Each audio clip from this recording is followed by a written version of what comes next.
The train rattled westward through endless prairie, carrying Adelaide Armstrong and her sharp tongue toward exile in a land she had never imagined seeing, and she pressed her face against the dusty window to hide the tears that threatened to betray the fury burning in her chest.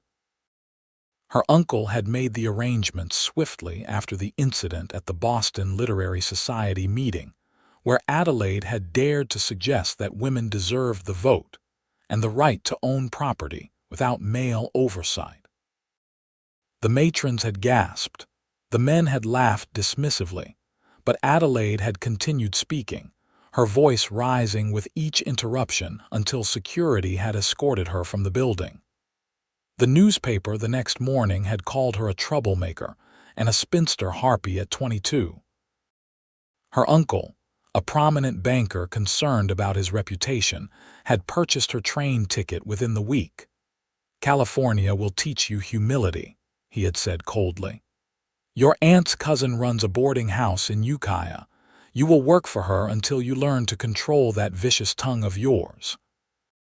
Adelaide had wanted to tell him exactly what she thought of his plan, but her younger sister Emma had gripped her hand tightly and whispered, "Please, Adelaide, just go.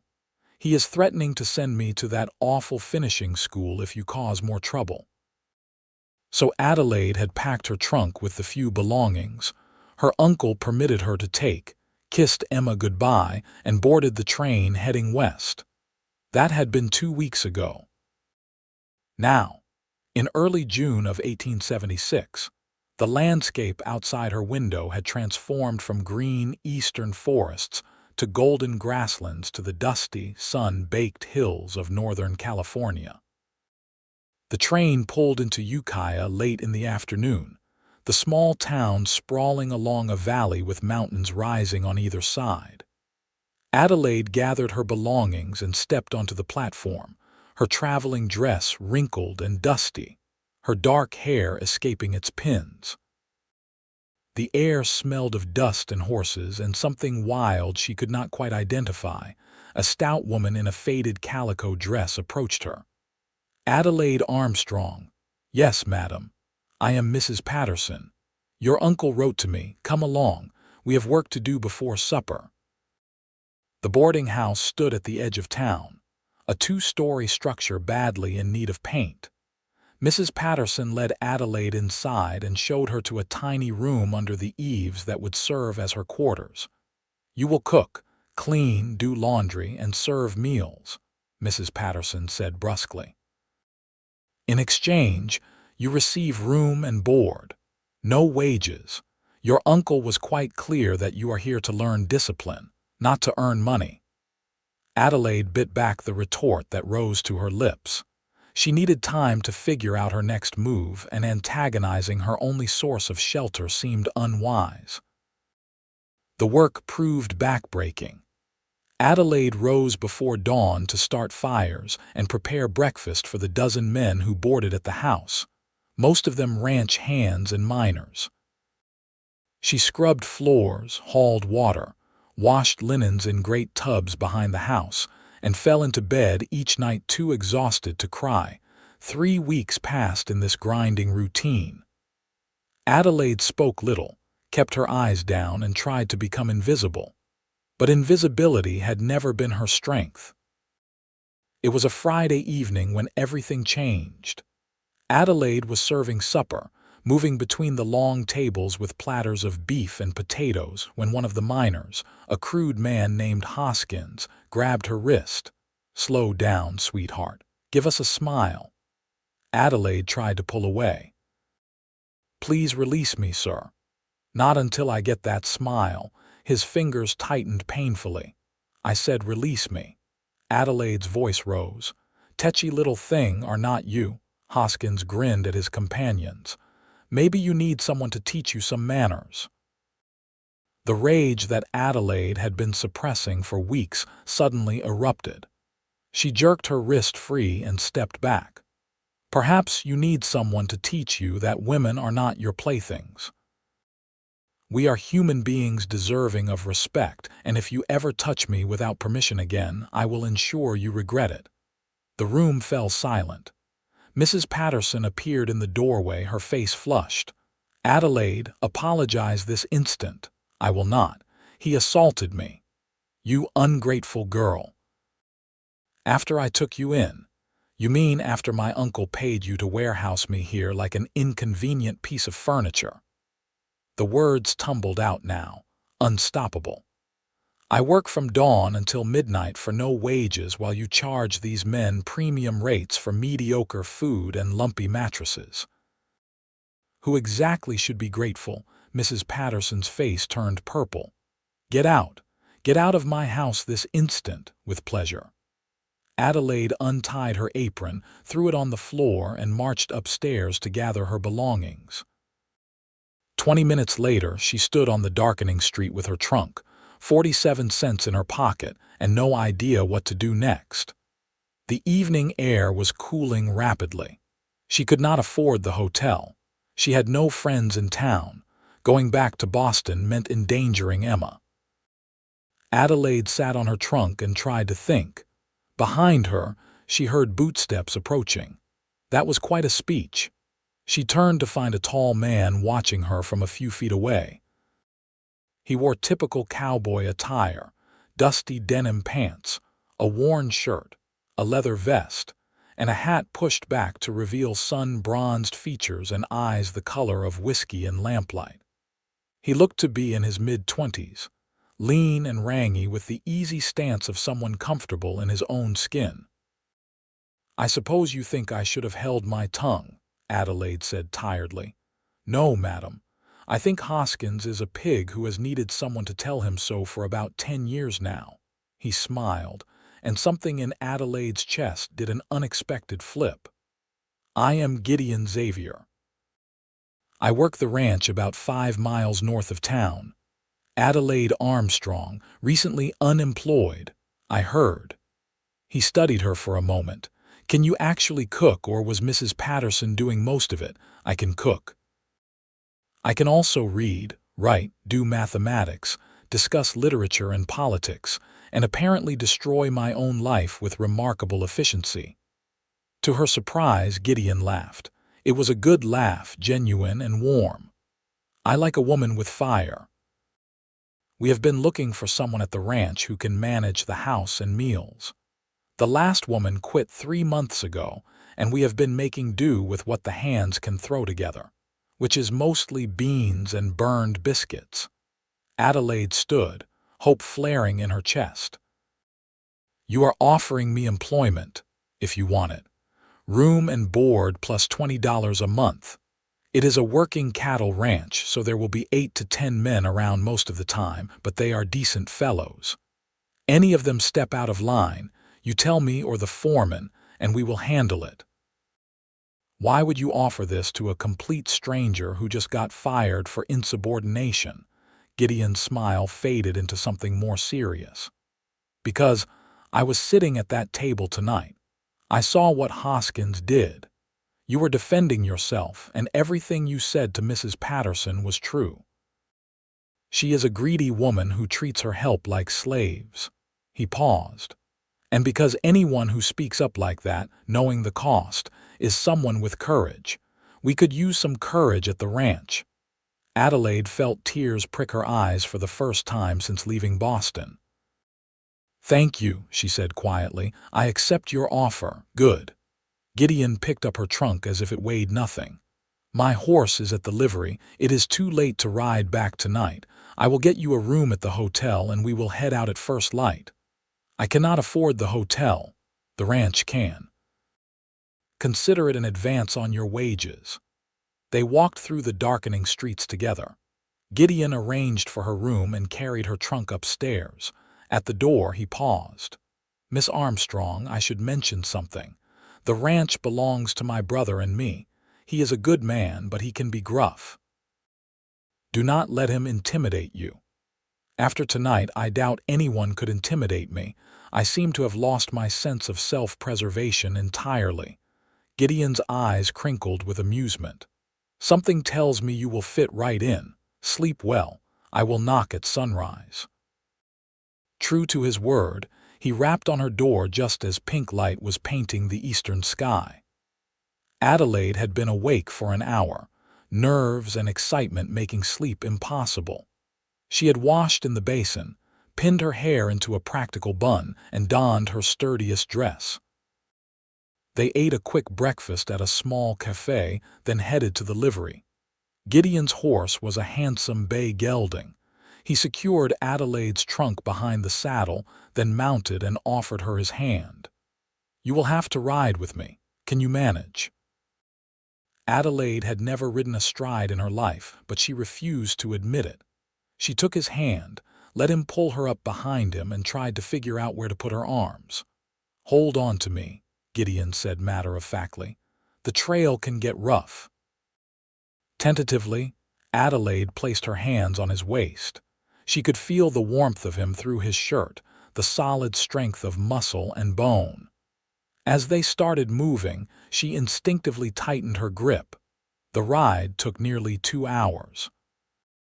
They followed a winding trail through golden hills dotted with oak trees. Cattle grazed in distant pastures. Hawks circled overhead. Despite her awkward position and growing soreness, Adelaide found herself enchanted by the wild beauty of the landscape. "Is it always this beautiful?" she asked. "Wait until you see the sunset from the porch," Gideon said. "It will take your breath away." The ranch appeared suddenly as they crested a hill. A sprawling main house sat amid a cluster of outbuildings, corrals, and barns. Horses moved in the paddocks. Men worked around the property, their voices carrying on the clear air.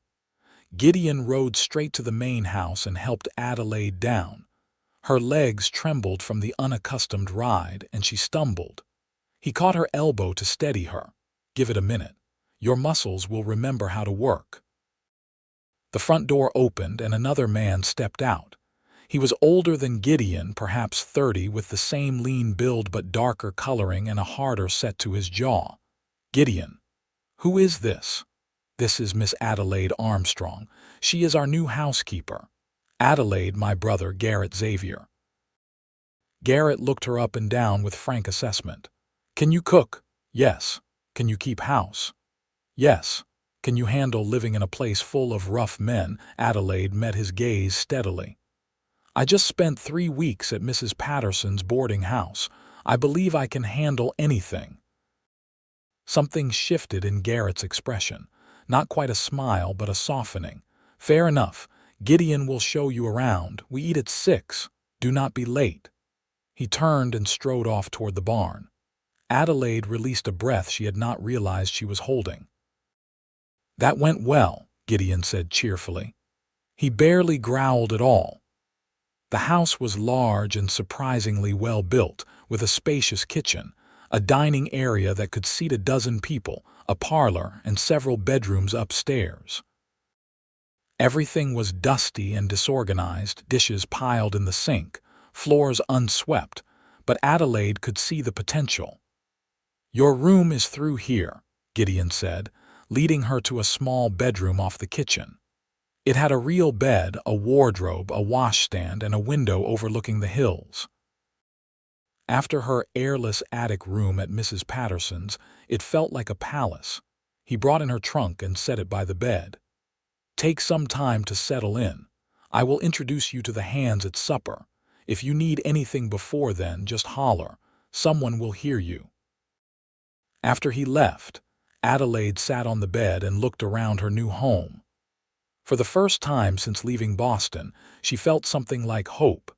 She spent the afternoon exploring the kitchen and pantry, taking stock of supplies. Someone had been buying food, but organization was non-existent. She found flour, cornmeal, dried beans, salt pork, potatoes, onions, canned goods, and even a few luxuries like coffee and sugar. Enough to work with. At 5 o'clock, she built up the fire and started cooking. She made a large pot of beef stew with vegetables, cornbread with honey, and strong coffee. By 6, the table was set and fragrant steam filled the house. The men came in groups, dusty and tired from the day's work. They stopped short when they saw Adelaide standing by the stove, then looked at each other uncertainly. "Sit down," she said firmly. "Supper is ready." Gideon appeared with Garrett, both freshly washed. Gideon grinned when he smelled the food. "Boys, I think our luck just changed." They ate with the single-minded focus of men who had been living on bad cooking for months. Adelaide watched nervously, waiting for complaints, but none came. Instead, several men went back for seconds, and one old cowboy with graying whiskers actually closed his eyes in apparent bliss after his first bite of cornbread. "Miss Armstrong," Garrett said when the meal ended, "that was the best food we have had in this house since our mother died 4 years ago." It was clearly the highest compliment he could offer. Adelaide felt her cheeks warm. "Thank you. I am glad it was satisfactory." After the men left, she cleaned up the kitchen, washed the dishes, and finally allowed herself to stop. Her body ached with exhaustion, but it was a different kind of tired than she had felt at Mrs. Patterson's. This felt like honest work fairly compensated. She stepped out onto the back porch for a breath of air and found Gideon there, leaning against the railing and watching the sunset paint the sky in shades of orange and crimson. "You were right," Adelaide said softly. "It is breathtaking." He turned and smiled at her. "First day survival complete. Think you will stay?" "I think I might."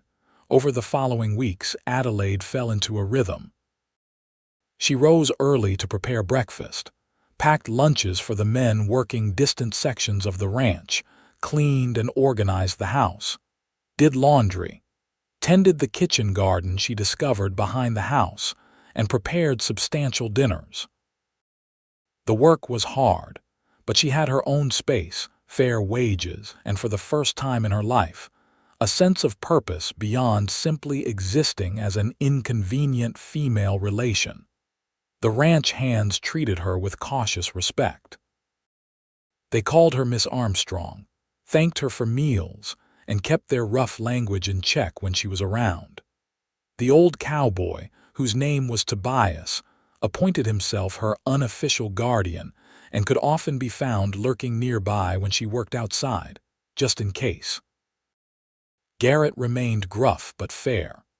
He paid her wages on time, never complained about her cooking, and gradually began asking her opinion on domestic matters like whether they needed new linens or if the parlor curtains could be salvaged.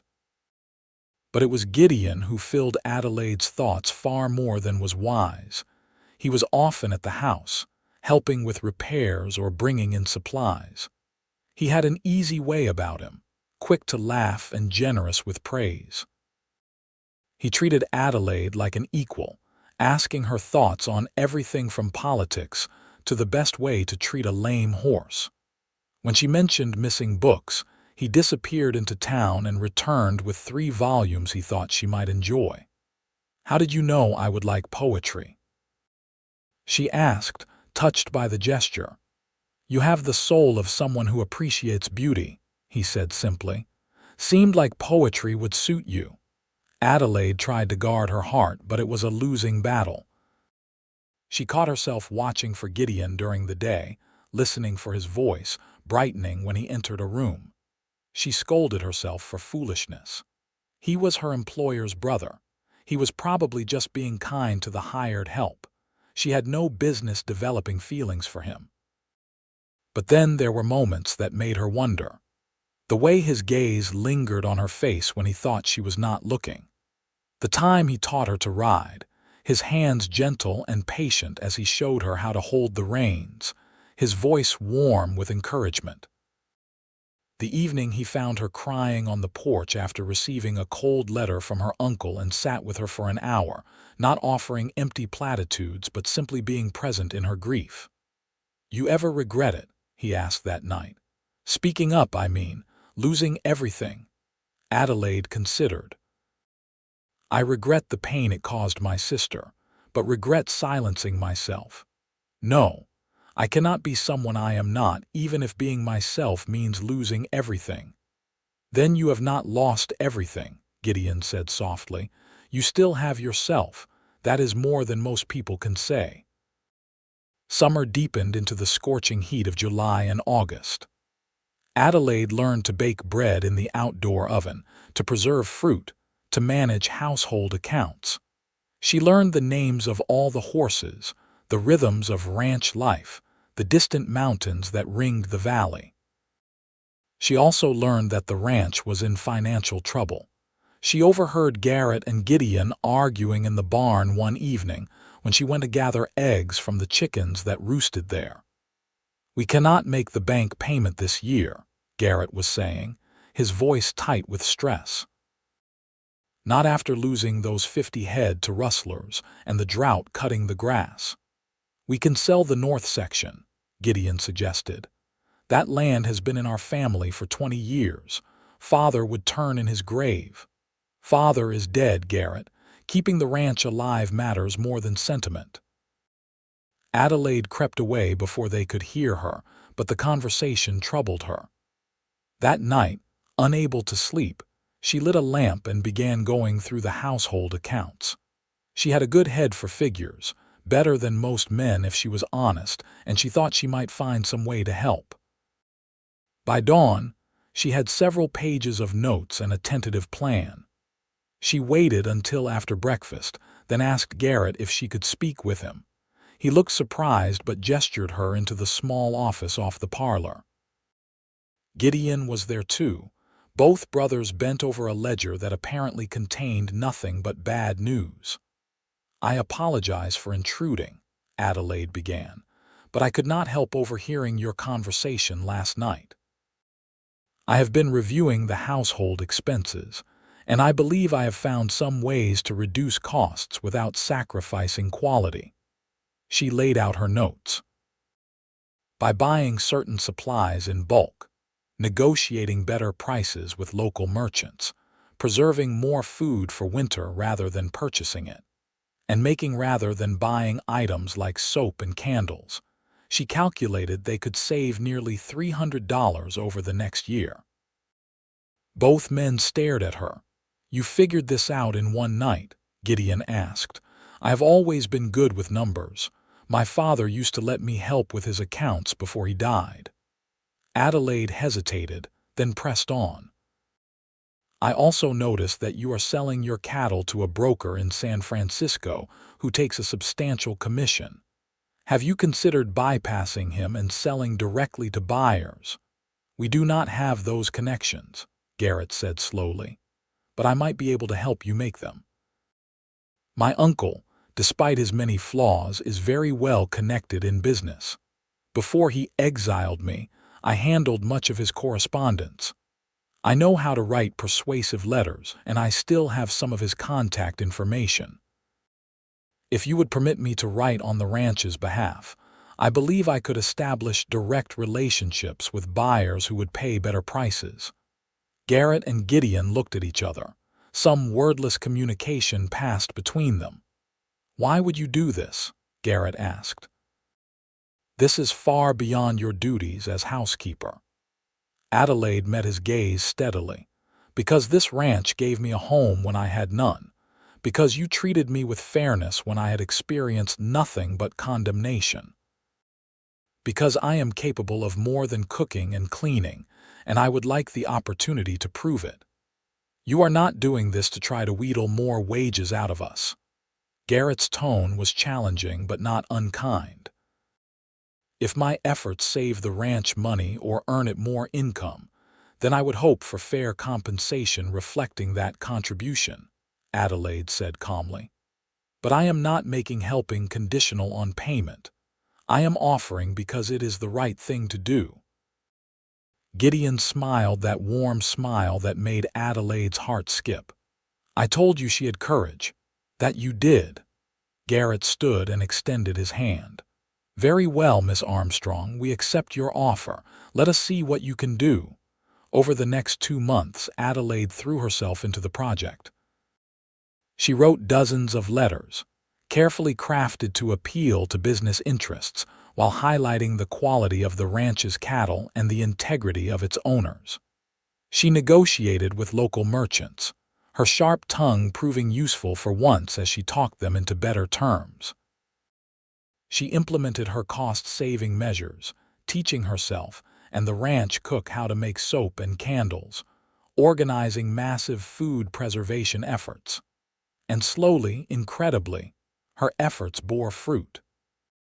2 San Francisco hotels agreed to purchase beef directly from the ranch at prices 15% higher than the broker had been paying.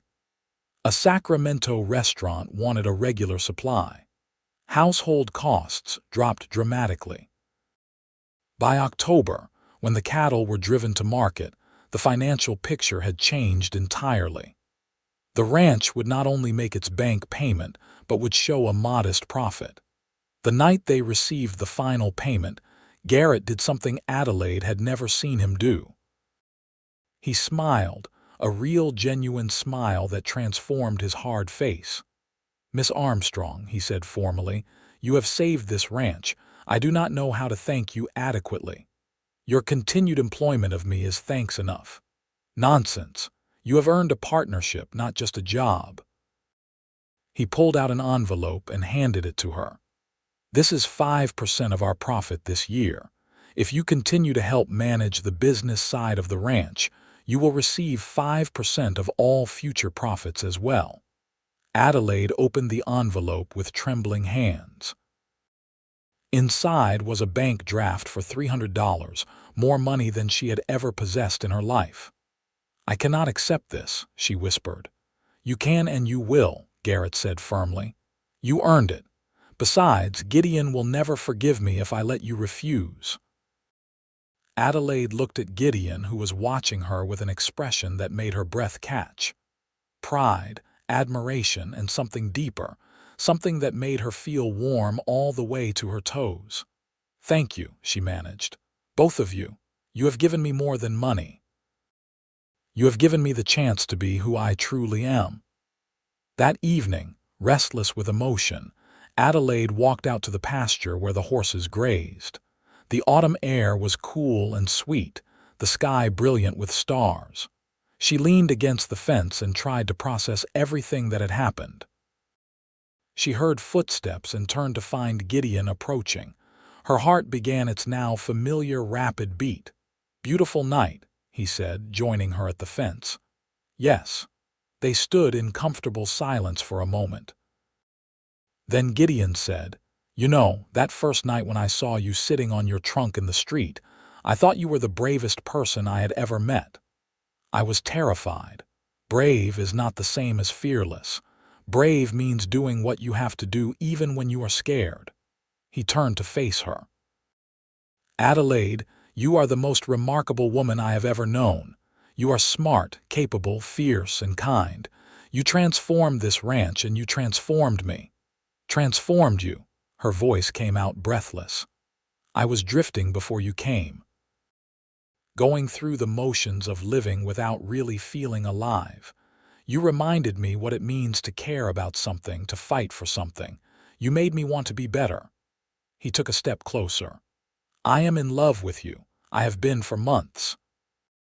I tried to fight it because I did not want to make you uncomfortable or abuse my position, but I cannot keep silent anymore. I love you, Adelaide Armstrong. I love your fire and your courage and the way you refuse to let the world make you small." Tears streamed down Adelaide's face. "I love you too. I have been trying not to, but it is impossible. You make me feel seen in a way I never have been before. You treat me like an equal, like my thoughts and opinions matter. You are kind and good and you make me laugh. I love you so much it terrifies me." Gideon reached up and gently wiped away her tears. "Then do not be terrified. Be brave like you always are. Take a chance on us."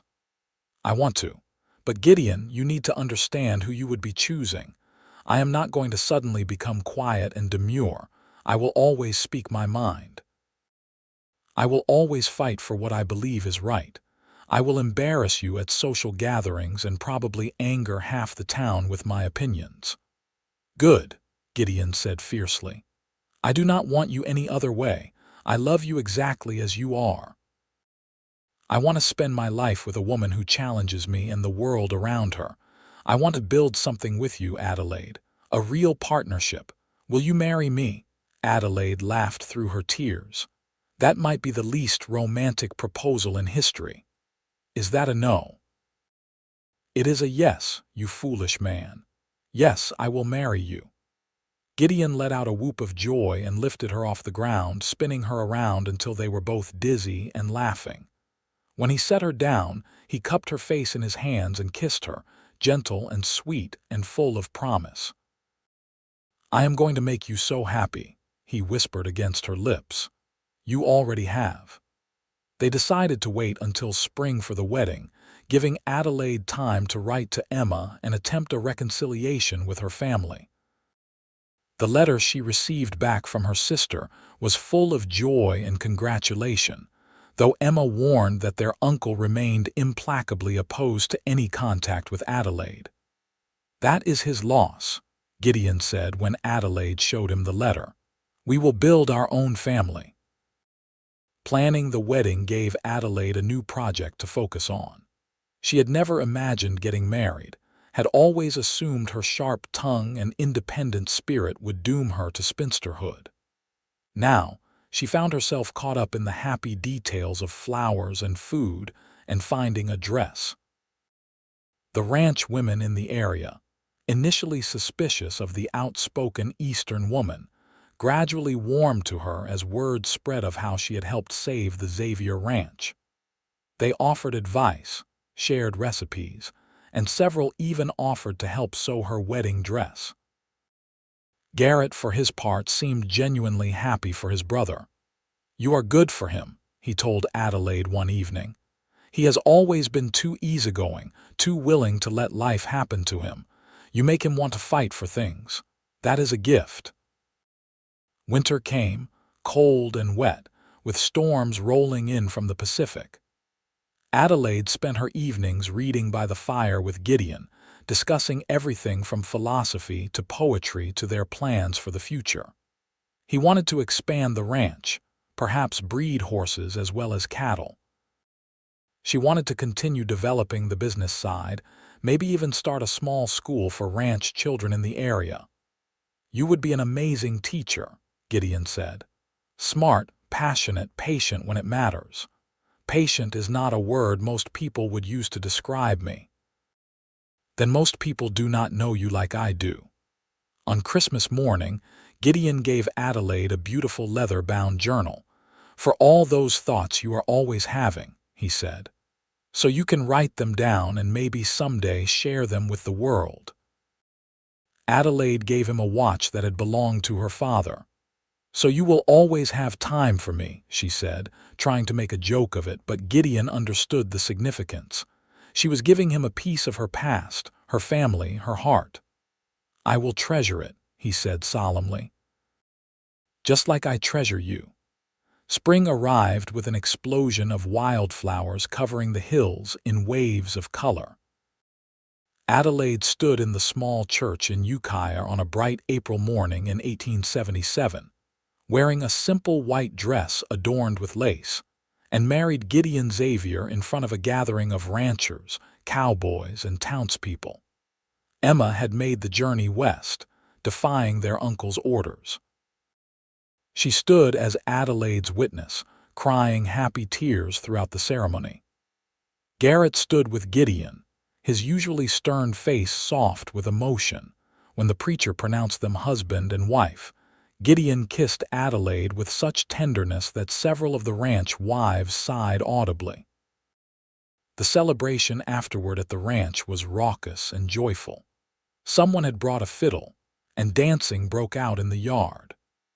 Adelaide danced with Gideon, with Garrett, with old Tobias, who claimed he had not danced in 20 years, with Emma, who begged Adelaide to let her stay in California.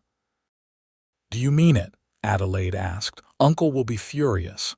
I do not care. You were right about everything, Adelaide. Women should be able to choose their own lives. I want to choose this. Please let me stay. Adelaide hugged her sister tightly. Of course. We will figure it out together. As the sun set and the party showed no signs of slowing, Gideon took Adelaide's hand and led her away from the crowd, toward the small cabin they had built on the eastern edge of the ranch property. It would be their home, separate from the main house, a place that was entirely theirs. He carried her over the threshold, making her laugh at the old-fashioned gesture. Inside, a fire burned in the stone fireplace, casting warm light over the simple furniture they had chosen together. "Welcome home, Mrs. Xavier," Gideon said softly. "It feels right," Adelaide said. "All of this. I never thought I would have this kind of happiness. You deserve it. You deserve everything good in this world." He pulled her close. "I am going to spend the rest of my life making sure you know that." Their wedding night was tender and passionate, a joining of not just bodies but souls. Gideon was patient and gentle, making sure Adelaide felt safe and cherished. They talked late into the night, lying wrapped in each other's arms, making plans and promises. The months that followed were the happiest of Adelaide's life. She and Gideon settled into their cabin, creating a home filled with books and laughter and love. She continued managing the business side of the ranch, which continued to prosper. Gideon worked hard alongside the ranch hands but always made time for Adelaide, whether it was riding out to show her a particularly beautiful vista or simply sitting together in the evening. Emma stayed at the ranch, taking a room in the main house and helping Adelaide with household tasks. She blossomed away from their uncle's repressive influence, her natural warmth and humor emerging. Several of the younger ranch hands began finding excuses to visit the main house more often, and Adelaide suspected her sister would not remain unattached for long. In the autumn, Adelaide realized she was pregnant. She told Gideon one evening as they sat on their porch watching the sunset. "Are you happy?" she asked nervously. They had not specifically planned for children yet, and she worried he might feel it was too soon. Gideon's face lit up with such pure joy that her fears evaporated. "Happy, Adelaide, I am thrilled, terrified but thrilled. That makes two of us." He knelt beside her chair and placed his hand gently on her still flat stomach. "Hello in there, little one. I am your father, and I already love you more than I thought possible. You are very lucky. You are going to have the most amazing mother in the world. She is smart and brave, and she will teach you to stand up for what you believe in and never let anyone make you feel small." Adelaide felt tears slide down her cheeks. "You are going to be a wonderful father." The pregnancy progressed smoothly through the winter. Adelaide continued working as long as she felt able, though Gideon and Garrett both tried to convince her to rest more. Emma fussed over her constantly, and the ranch hands treated her like delicate porcelain. "I am pregnant, not dying," Adelaide told them all in exasperation. "Women have been doing this since the beginning of time." But secretly, she was touched by their concern. In early May of 1878, Adelaide went into labor. It was long and difficult, and there were moments when she thought she might not survive. But Gideon never left her side, holding her hand, wiping her forehead, encouraging her through each contraction. Finally, as dawn broke over the mountains, their son was born. He came into the world screaming his displeasure at the entire process, and Adelaide fell instantly in love. "He has your determination," Gideon said, laughing and crying at the same time as he held his son for the first time. "Listen to those lungs." They named him Thomas, after Adelaide's father. He was a healthy, hungry baby who demanded attention and gave his parents very little sleep for the first few months. But watching Gideon with their son, seeing the gentleness and devotion in every touch, made Adelaide fall in love with her husband all over again.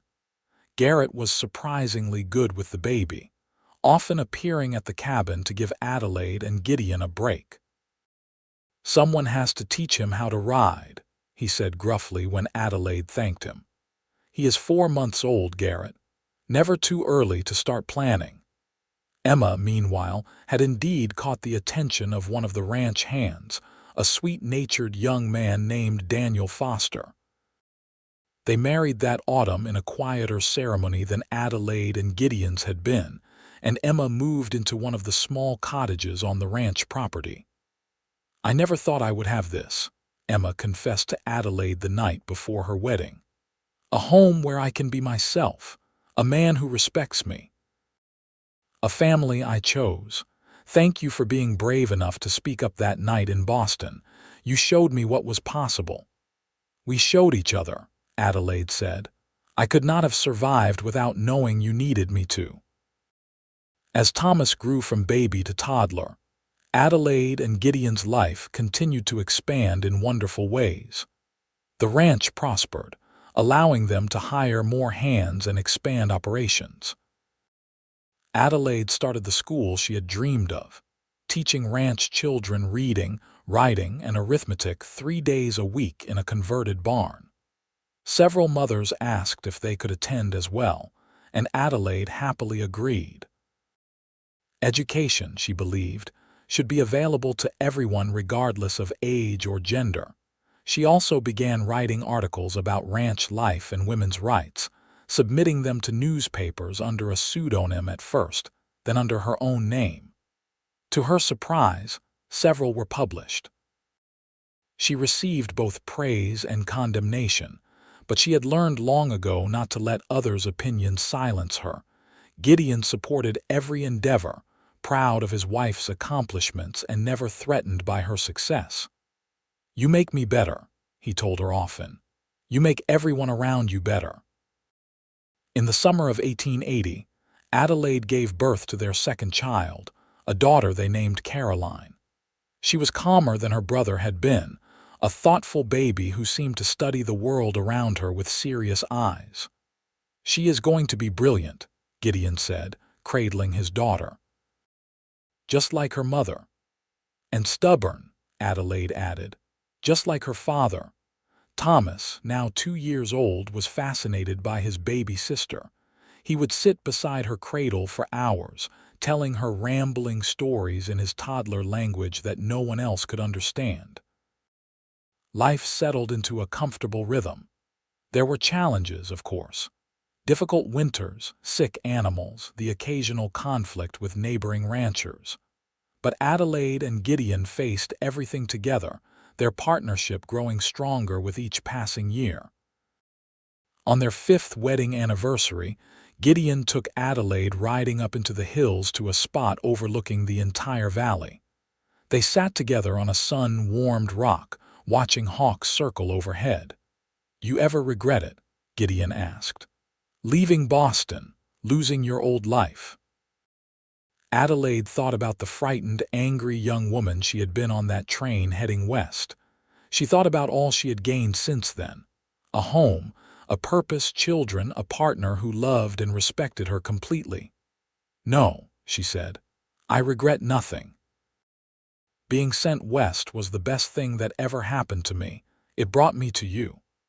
"I think it was fate," Gideon said. "You needed someone who would not try to tame you. I needed someone who would challenge me to be more. We were always meant to find each other." "I love you," Adelaide said. "More than I can ever properly express." "I love you too. Thank you for being brave enough to speak up that night. Thank you for being exactly who you are." They sat together in comfortable silence, hands linked, watching their valley spread out below. In the distance, they could see the ranch buildings, smoke rising from chimneys, small figures moving about their work. It was a life they had built together, a place where Adelaide's fire was not something to be extinguished, but something to be celebrated. The years continued to pass in a tapestry of seasons and moments. Thomas grew into a thoughtful, curious boy who loved books as much as horses. Caroline proved to have her mother's sharp mind and her father's easy charm. Emma and Daniel had 3 children of their own, filling the ranch with noise and laughter. In 1883, Adelaide gave birth to their 3rd child, another son they named Lucas. He was the most adventurous of their children, constantly escaping his crib and getting into mischief. "He is punishment for all the trouble I caused growing up," Adelaide said, but she adored him fiercely. Garrett eventually married as well, a widow named Sarah who had moved to Ukiah with her young daughter. She was practical and kind, and she and Adelaide became close friends. With Sarah's help, Adelaide expanded her school and started a lending library for the community. The ranch continued to prosper under the combined management of the Xavier brothers and Adelaide's business acumen. They became one of the most successful operations in Northern California, known not just for quality cattle but for fair treatment of workers and progressive practices. Adelaide continued writing, her articles gaining wider circulation. She used her platform to advocate for women's suffrage, education reform, and workers' rights. She received plenty of criticism and the occasional threatening letter, but she also received letters of thanks from women who said her words had inspired them to fight for their own rights.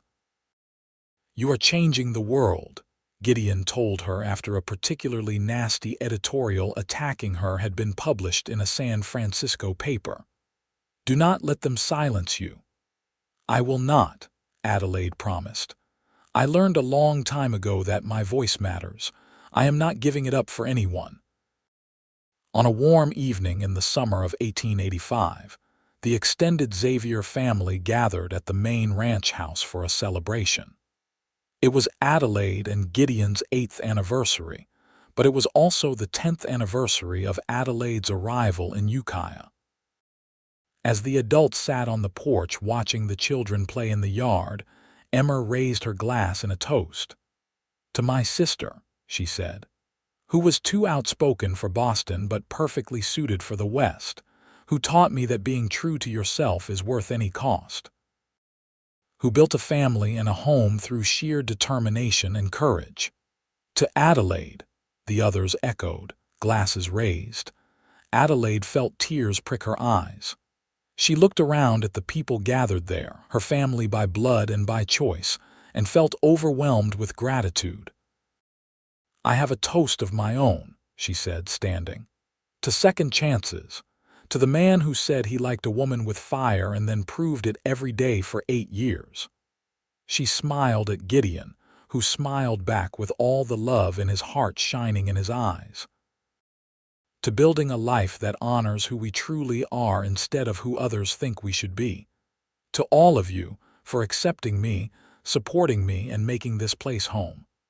I was sent west as punishment, but I found paradise. Thank you." Gideon stood and pulled her into his arms, kissing her soundly to the cheers and laughter of their family. Thomas made gagging noises that sent Caroline into giggles. Lucas, not wanting to be left out, toddled over and hugged both his parents' legs. As the stars came out and the children were carried off to bed, Adelaide and Gideon walked hand in hand back to their cabin. Inside, they sat together by the fire as they had done countless nights before. "Happy?" Gideon asked, ridiculously so. "Sometimes I am afraid I will wake up and discover this was all a dream."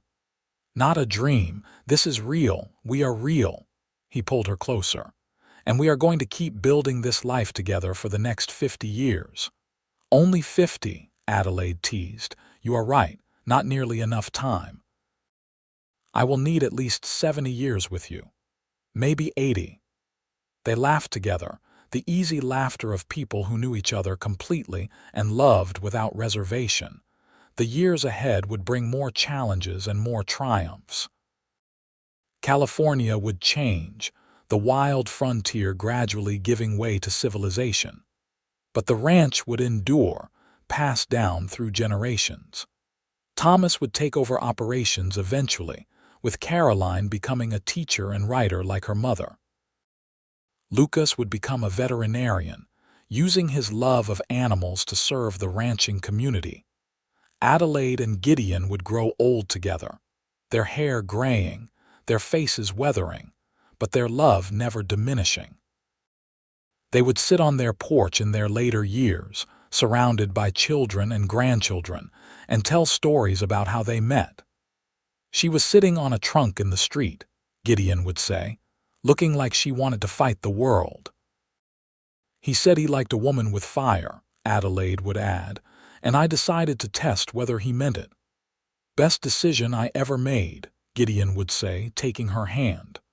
Best decision we both made, Adelaide would correct, but all of that was still ahead. On this night in 1885, they were simply Adelaide and Gideon, husband and wife, partners in all things, sitting by their fire in their cabin on their ranch in the California hills. Outside, the night was vast and full of stars. Inside, the fire burned warm and steady. "Tell me something," Adelaide said suddenly. "That first night when you offered me the job, were you already falling in love with me?" Gideon was quiet for a moment, considering. "I do not know if it was love yet," he said honestly, "but I knew you were extraordinary. I knew I wanted to know you better. I knew that letting you walk away would be the biggest mistake of my life. What if I had said no?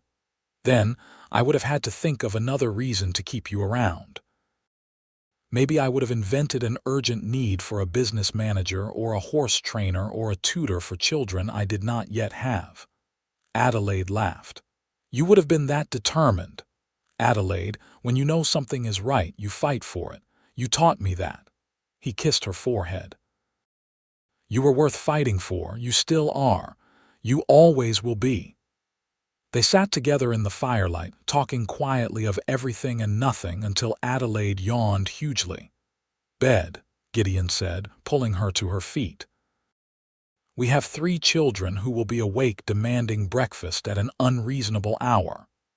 5 more minutes, Adelaide protested, but she was already moving toward their bedroom. They settled into bed, Adelaide curling against Gideon's side as naturally as breathing. His arm came around her, holding her close. "Gideon," Adelaide said into the darkness, "Thank you for seeing me. Not who I was supposed to be or who others wanted me to be, just me." "Always," he murmured, already half asleep. "I will always see you, Adelaide, all of you. And I will love every part." Adelaide closed her eyes, safe and warm and home in every sense of the word.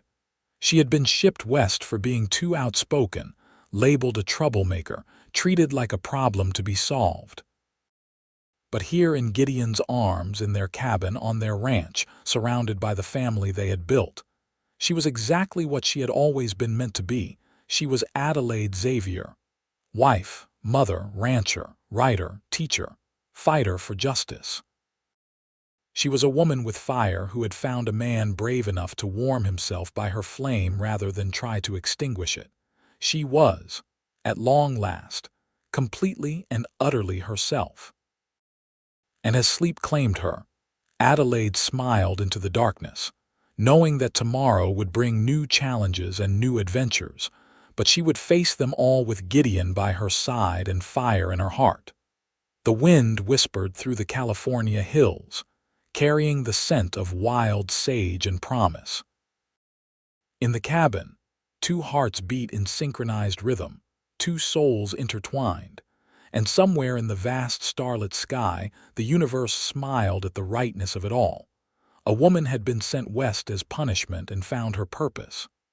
A cowboy had said he liked fire and spent his life stoking its flames. Together, they had built something beautiful and lasting, a love story written across the wild landscape of the American West, and they lived, as all the best love stories promise, happily ever after.